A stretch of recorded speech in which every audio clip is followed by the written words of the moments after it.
Good afternoon, this is Hallicrafters Rehabs. Let me turn my light on. It's a beautiful afternoon and the birds are singing. It's nice and warm outside, just mowed the lawn. Got my chips here, a drink over there, and we're going to work on these two terminal strips right here. And things are picking up in speed. It's moving right along. As you can tell, I'm spending less time showing and just moving through the progress. So, welcome back. This is part 11 now of this series. And I'll be back in a little while. Just a progress report. I did get these two terminal strips in. This actually worked out better over here. It might have to be slightly relocated to get this transformer in. And this went in well. I went ahead and entered the components before putting in the strip, and I've connected up from the strip to other places in a lot of places. So the next step is to go through each of the tubes and make sure that there is the connections according to the schematic. So that's where I'm at. So I'm kind of at a breaking point for lunch. Basically from here to here is installed. I've got the capacitors and the B+ resistors in place. All this has been wired up these tubes, and now there is this one, this one, this one, and that one to go. And last will be the IAF transformers, because I have some other things I want to do with that.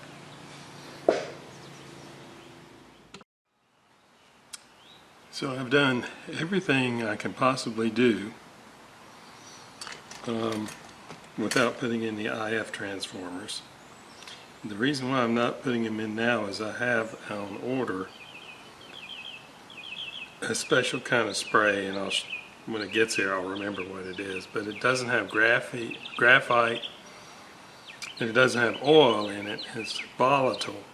It's designed to make things slick, and the reason why that's important for this that the slugs on the top side of these IAF transformers are really tough to move, and I've been looking for a solution to that.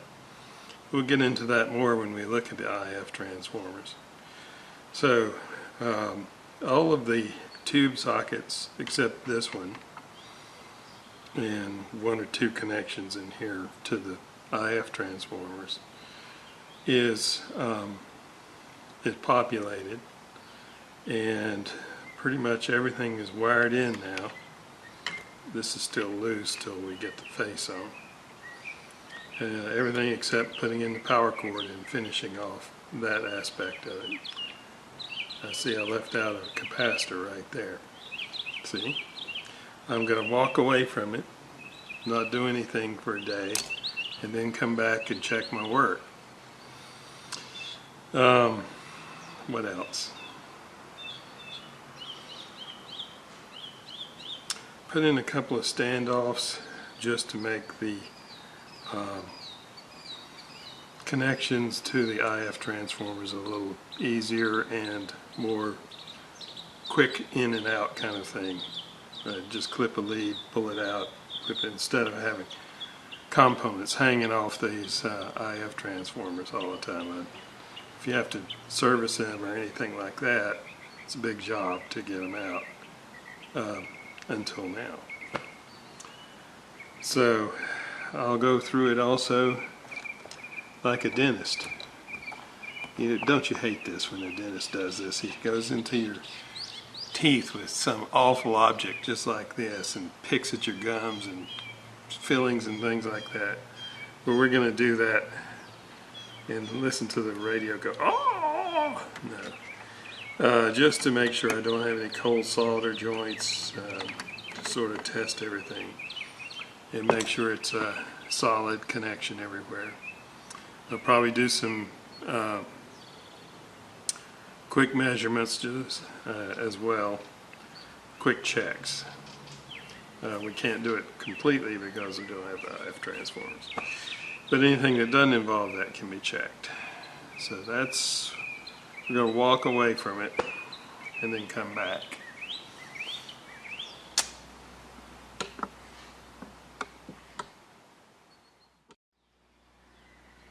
This is just a quick note on a Sunday afternoon, a beautiful day. As I was putting in the B+, I was going back and referencing, this is the parts receiver that I've been talking about in my series, and various parts have been removed for one thing or another. But when I was doing the B+, it didn't look like what I expected. In particular, there are these two 24,000 ohm 2-watt resistors in parallel to part of the B+, rather than 12,000, which is, this makes up 12,000 here. In this run, this was a run 1D, and I looked on the front and this was a run 1. And then I realized, well, the first one I ever restored was a run 1 also. There's a very distinctive characteristic of run 1s. And I think it's only in run 1 that they did this, because maybe in run 1B it's like this, but if you look under the hood, now I've removed the crystal, but the crystal is here and the trimmer for the crystal is here, very close to this crystal phasing control. But in the one I did before this, which was a run 4, or maybe a run 1C, I think is what it was, there's a terminal strip right here where the crystal and the trimmer is, and here you've got a long run terminal strip here, but here there's only one. I've relocated it, but there's only one right here, and I've added this one. So mainly it's how they wired it, except for run 1. Now, I was searching around on the internet for various things. Oh well, what do they have on SX-99s? I've been using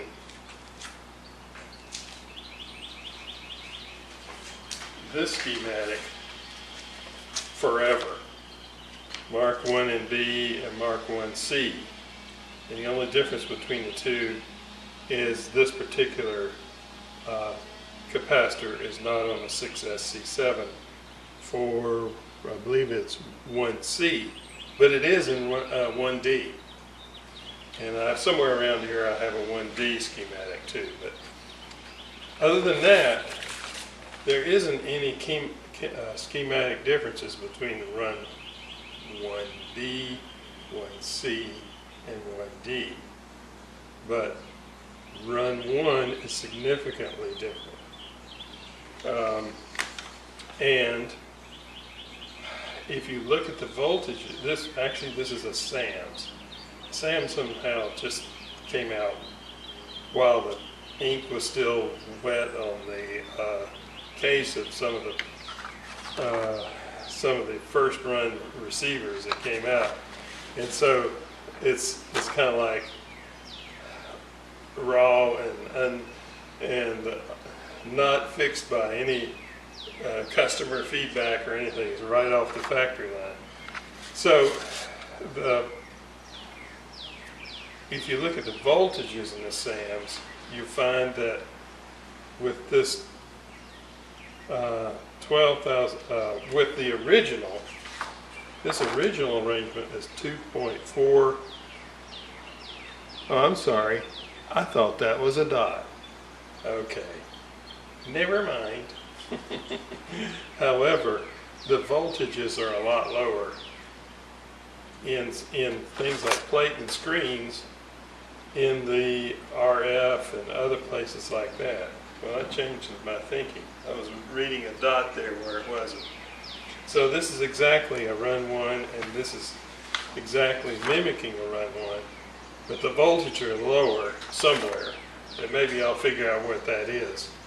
At any rate, they felt it necessary. Either they found a source of wire wound 12,000 ohm resistors or what, but at any rate, that is the only major significance. And the voltages are lower in a lot of the tubes for some strange reason, and I don't know why. I thought I did, but I didn't. So there's your difference between runs. This is a run 1, and all the other ones will have this and a smaller terminal strip right there. And other than that, much better voltages on the tubes, certainly by 1D. Okay, so I did look at that schematic more carefully and went through every single tube and its setup in the Sam's PhotoFact. And the numbers, the voltage numbers were really not much different than they were between run 1 and the other 1B through 1D. Except this one, which says 50 volts. And I think that's a typo. I think it's supposed to be 150 volts. Then all the voltages are consistent. So much for that. Now what I'm about to do here, talking about doing it at your own risk, you can wind up with a transformer that looks like this in pieces. So be careful. This is T3, and with great care we're going to recondition this. This is what I was talking about, super slick stuff. Like I say, I have a spare, but I don't want to use it. However, I may have to. This looks in wonderful condition.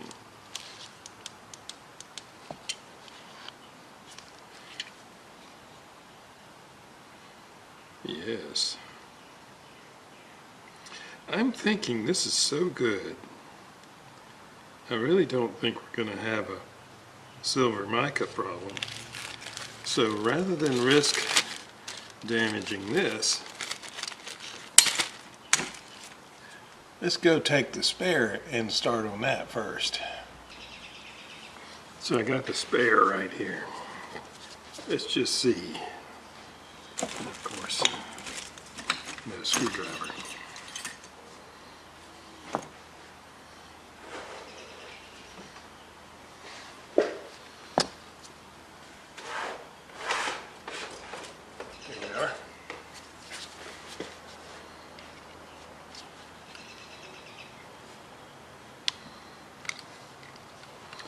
You just have two little tabs here that come back. And with great care. This looks in good condition too.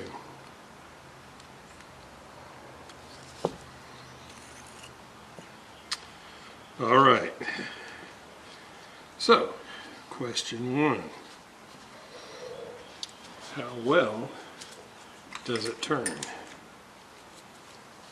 Just before we try anything. Yeah, pretty tight in there. Okay. So this is super slick stuff. So we don't do anything direct. We're just going to wipe this on here.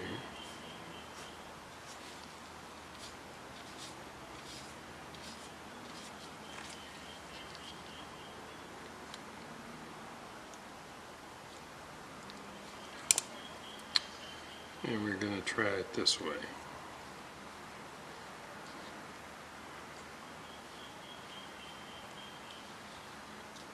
There we go.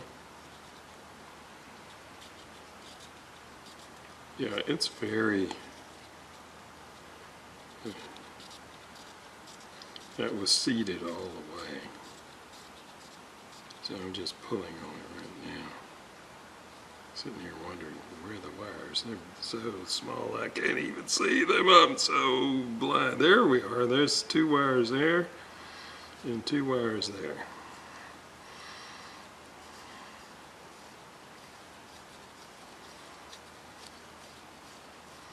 I'm thinking this is going to work. Nothing more than this.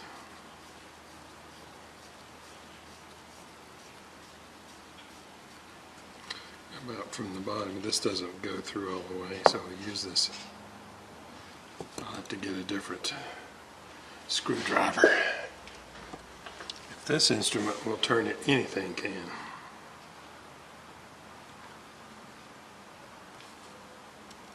It does turn, but if we wipe it with Super Slick, just dab it, not trying to permeate the ferrite.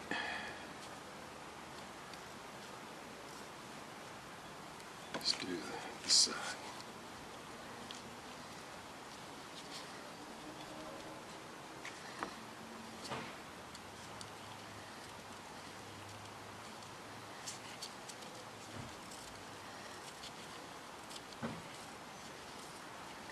I've done many different things I've tried.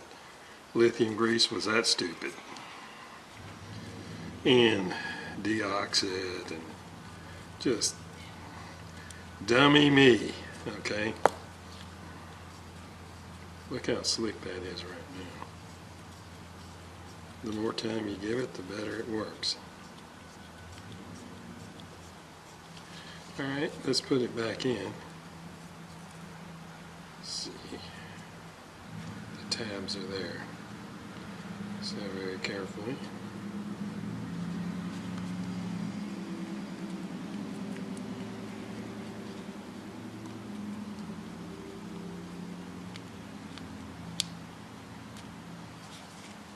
Okay, so it's in the radio now and we need to tune it, right? Back here with a lot of leverage. It turns, but it's a little sticky.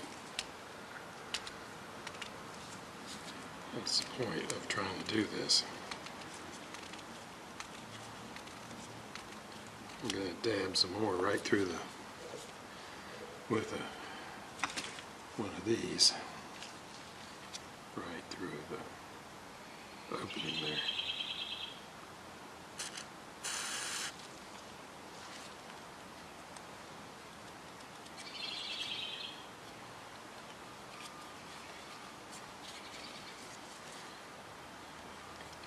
I would have never been able to turn this with this instrument.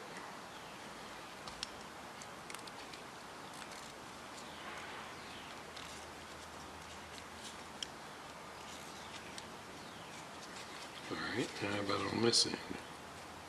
The idea is, oh, I'm pushing it through. Well, let's check it out. The idea is not to have to drill through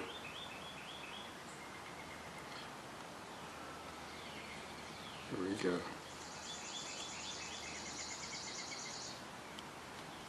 Let's put some more on there. This is all the experimentation, folks.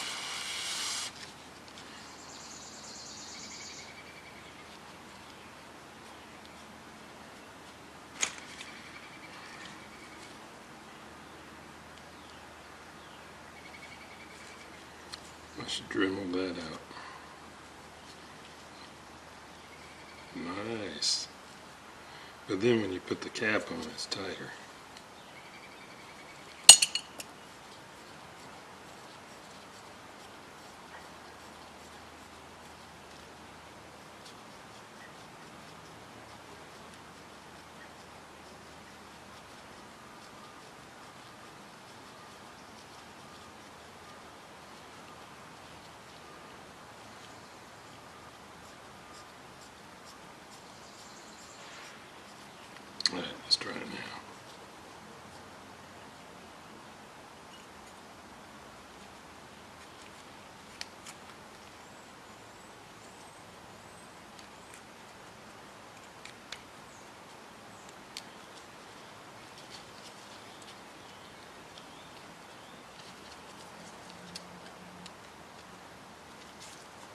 bottom side.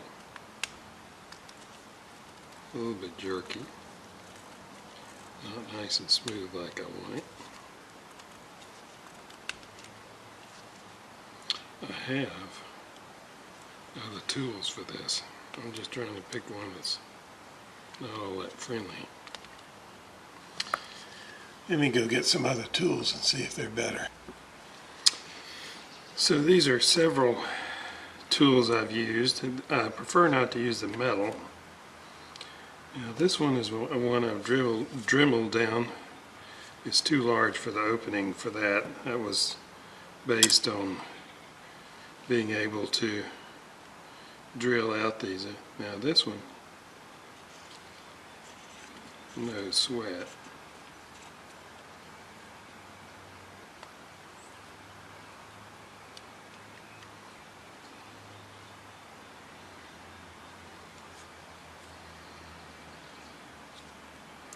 The issue I've got here is that this will drill right on in there if you're not careful.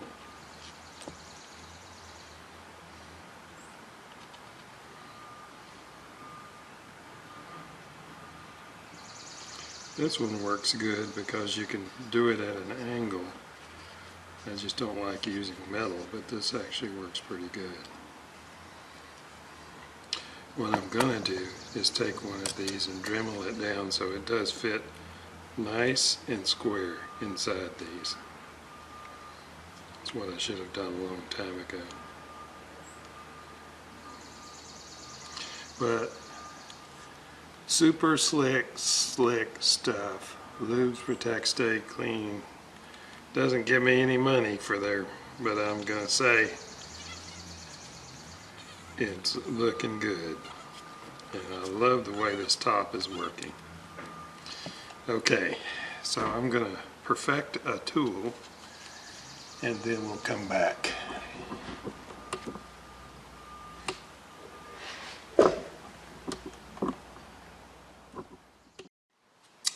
Mission complete. So this one will be the top tool and it operates smoothly. No problem.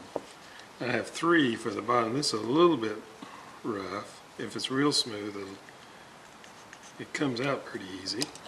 But this one also works well on the bottom, as well as this one. So, and they're less likely to chew up the ferrite. Success. So this is my spare T3. This is T3. This is my spare T3. I have a package over here somewhere. There it is.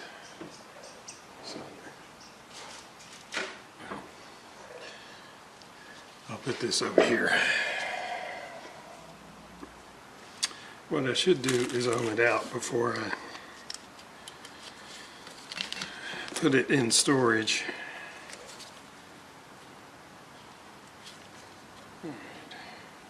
I don't know which one's which. I'm not even looking. Not that one. There we go.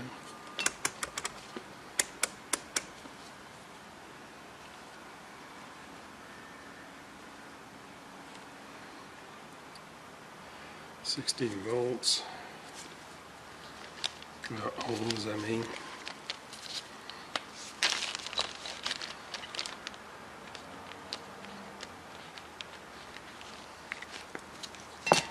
Let's see if this one's working.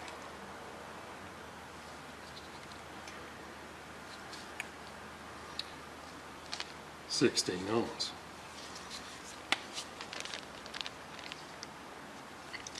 And when we do the other one, we'll compare. The real one, I should say. Let's take a look at the real one. Looks almost new. Could probably sell this for, and use the other one on my radio. Alright. So, same process. First, let me clean off these tabs. Okay, so I cleaned this up, and we're going to go in and take a look inside.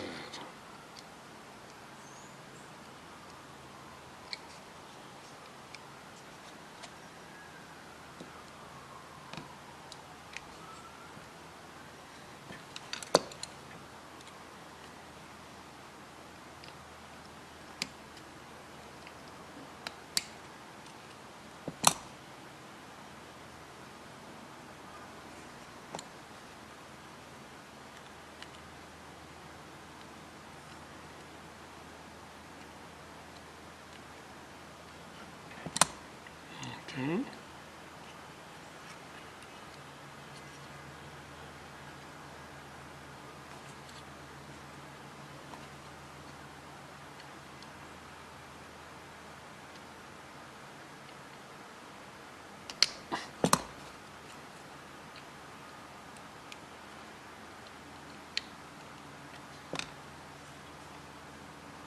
Nice and loose, which it's not.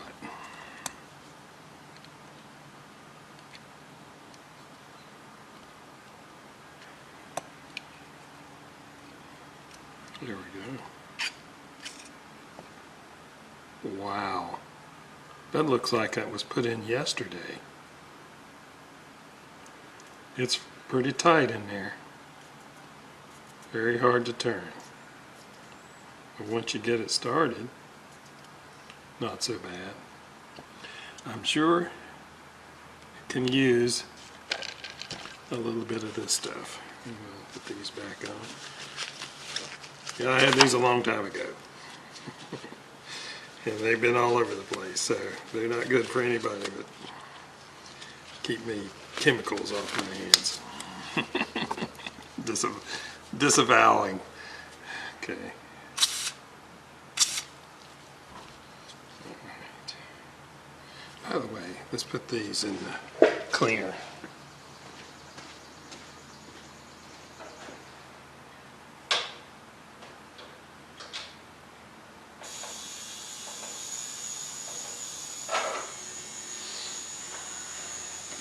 Alright.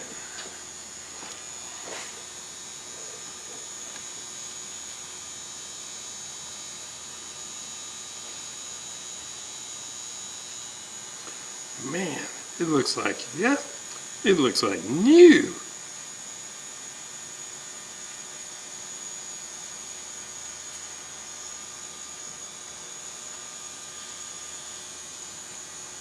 There's absolutely not a bit of scoring in here. I'll be the first one.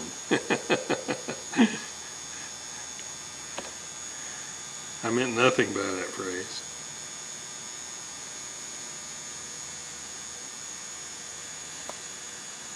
Wow.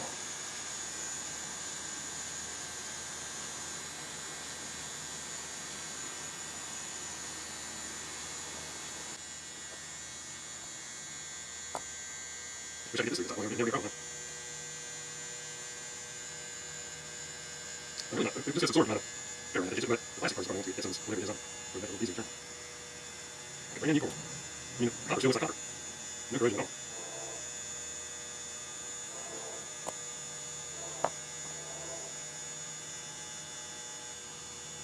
I'm not worried about the digits myself here. Let's do this.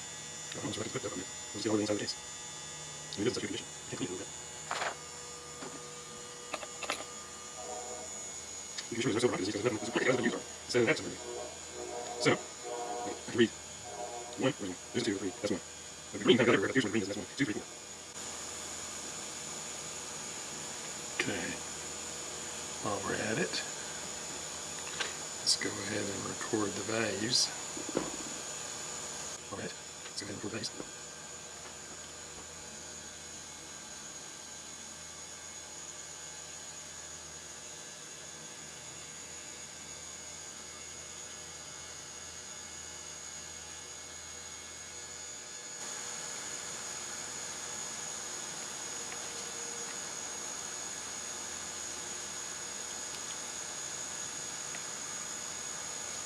So 3 and 4, looky there, they're in different values.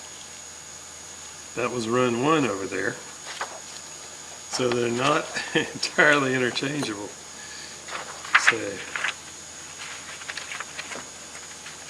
3 to 4. This is T3, 37.3. 1 to 2.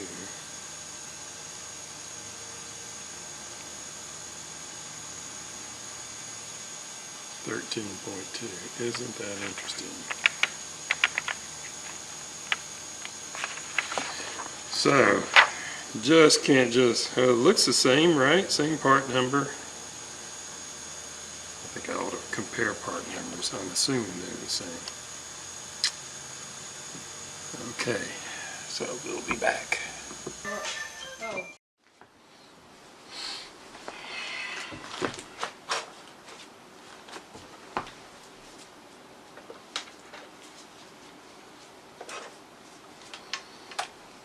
Sometimes I make things too complex, and I did this time.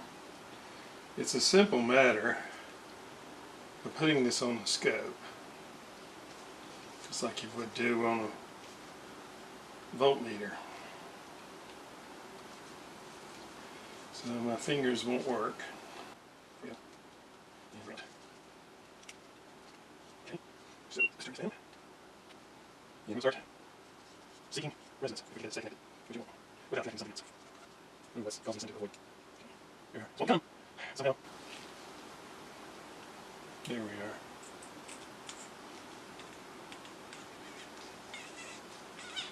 There we go.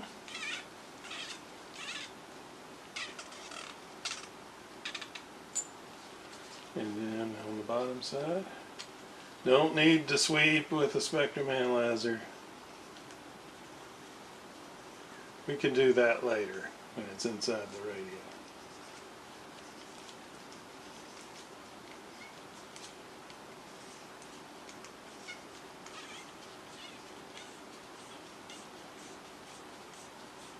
This is T3.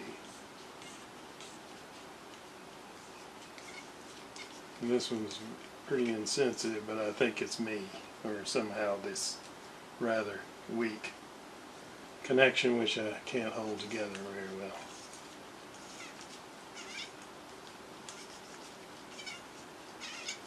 Let's see if it's, let's go through the full travel here.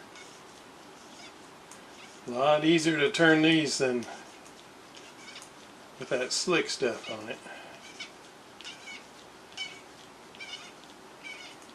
There we go. That wants to go all the way in. We may be readjusting that. There we go. Alright.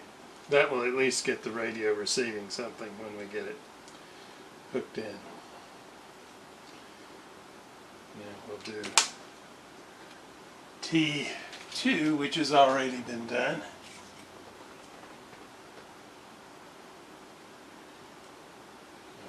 Goes on green. This goes, it's actually black or white, either one. And the signal goes in blue from the plate and grounded in the B plus side. We've got, I've already figured this out earlier, but this is just peeking it. Turns very nicely. That's the way I like to see IAF Transformers work.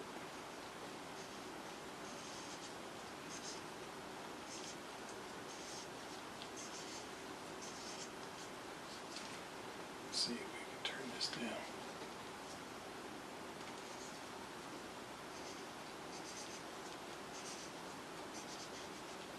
Start with on the it's on the hand. Find place.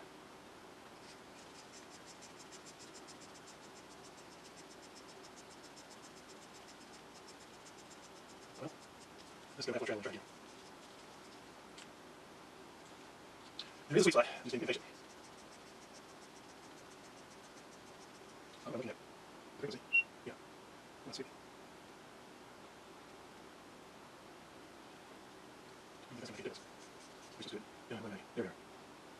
There's your right there. All right, see how that works. One for the next one. Just another good thing. That's your V. There's your frequency adjustment right there. There. Do I have a couplet?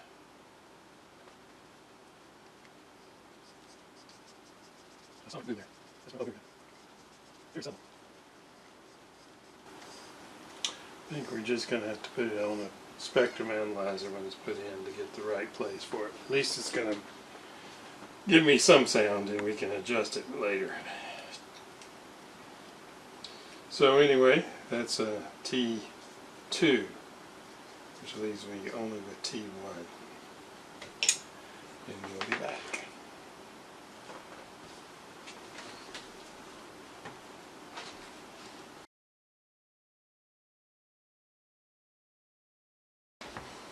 Okay, so we're looking now at T1, which has two center taps on the secondary, but we're just going to do a simple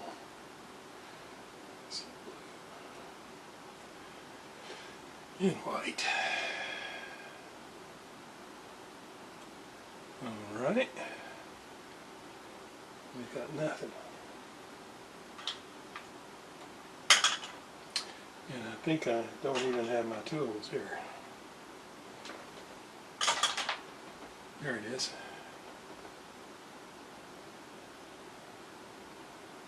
Sweep.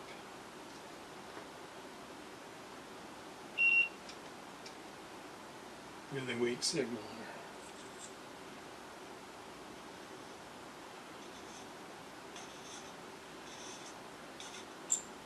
there. Yes, sir.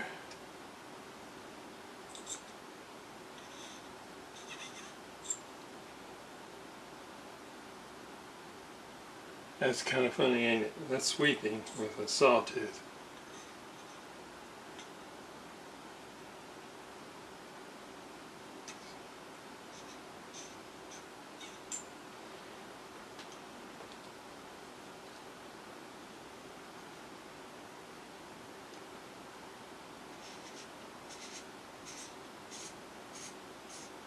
It gets smaller.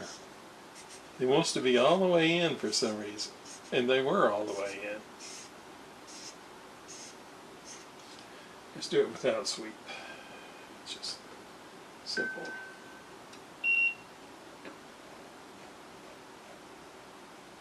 And that looks like a noisy signal there. Let's see.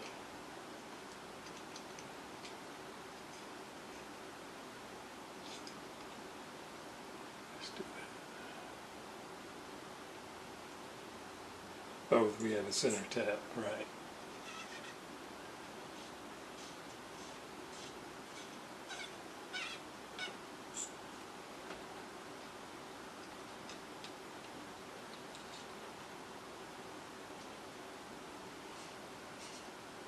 Yeah, it wants to be, there we go. Let's see if we can turn this down. Oh, yeah. How about if my hands are causing a problem? Yeah. That's where the noise is coming from. My hands.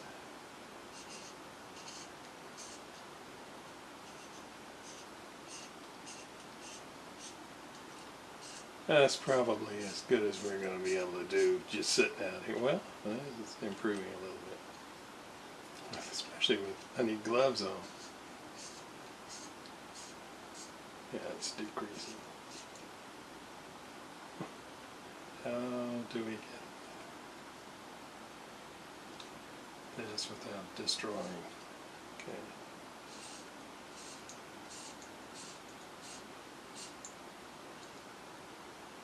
I think we're going to probably have to do a lot of adjustment when we get this thing inside the radio. So that's T1.